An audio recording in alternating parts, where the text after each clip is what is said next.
கர்த்தருடைய பரிசுத்தமான நாமம் மகிமைப்படுவதாக. ஆசீர்வாதமான ஒரு நல்ல காலை வேளையிலேயும் பாளையங்கோட்டை இந்திய தேவ சபையிலிருந்து காலை மன்னாவை உங்களுக்கு வழங்குவதில் மிகுந்த சந்தோஷம். கிருபையாய் கர்த்தர் தந்திருக்கிற ஒரு நல்ல நாளுக்காக கர்த்தரை துதிப்போம். இந்த நாள் அக்டோபர் மாதம் 15ஆம் தேதி புதன்கிழமை காலவேளை. இந்த நாளுக்கான தியான பகுதி 1 சாமுவேல் 27ஆம் அதிகாரம்.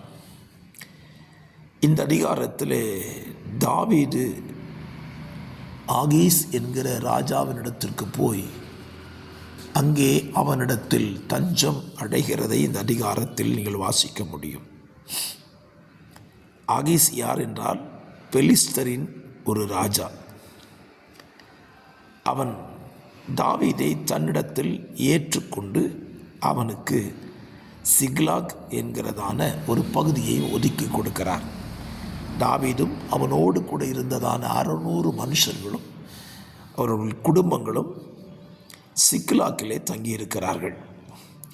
இந்த அதிகாரத்தில் தாவீது நமக்கு ஒரு பாடத்தை கற்றுக் கொடுக்கிறார். அதை இந்த காலவெளியிலே தியானிக்கலாம்.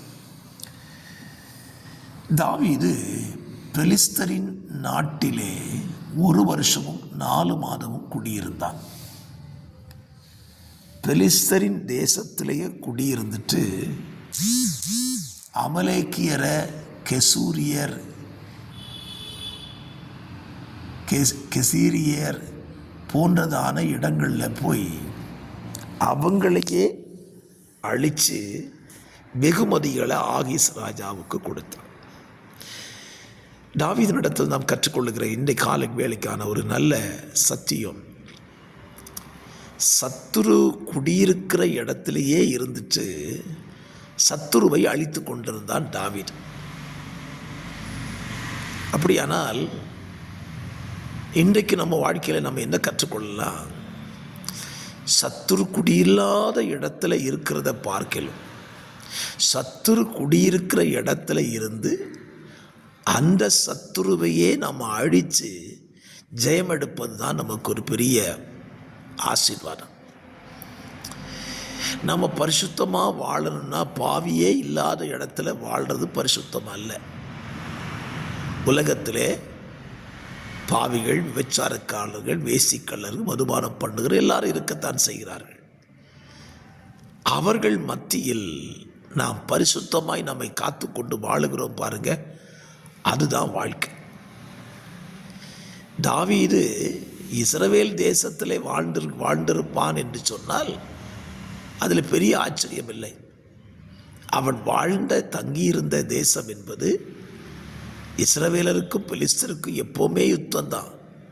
ஆனால் தாவீது யுத்தத்திலே அழிந்து போகிறதான ஒரு கூட்டத்தை சார்ந்ததான பெலிஸ்தர் தேசத்திலேயே போய் குடியிருக்கான் பாருங்க, எத்தனை பெரிய ஆச்சரியம்.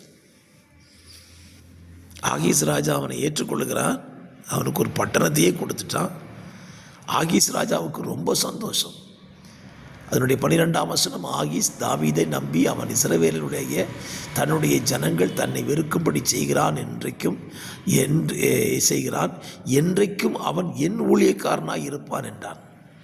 ஆகீஸனுடைய நினைப்பு, தாவீது தனக்கு நன்மை செஞ்சுக்கிட்டே இருக்கிறான், அவன் நிச்சயமாக எனக்கு ஊழியக்காரனாகவே இருப்பான்னு சொல்லி அவன் நம்பினான். நம்பக்கூடிய அளவுக்கு தாவீது நடந்து கொண்டான். ஆனால் தாவீது என்ன செய்தான்? அவன் தேசத்தில் குடியிருந்து அவன் தேசத்தின் நன்மைகளை சாப்பிட்டுக்கிட்டு அவன் ஜனங்களையே அழிச்சிக்கிட்டு இருந்தான். இந்த காலவெளியிலே நாம் வாழுகிற இந்த உலகம் சாத்தானுக்கு கொடுக்கப்பட்டிருக்கிறது. அவன் அதையே சொல்கிறான். அவனுக்கு கொடுக்கப்பட்ட தேசத்தில் நம்ம குடியிருந்து அவனையே அழிப்பது தான் தேவன் நமக்கு கொடுத்த பெரிய கிருபை.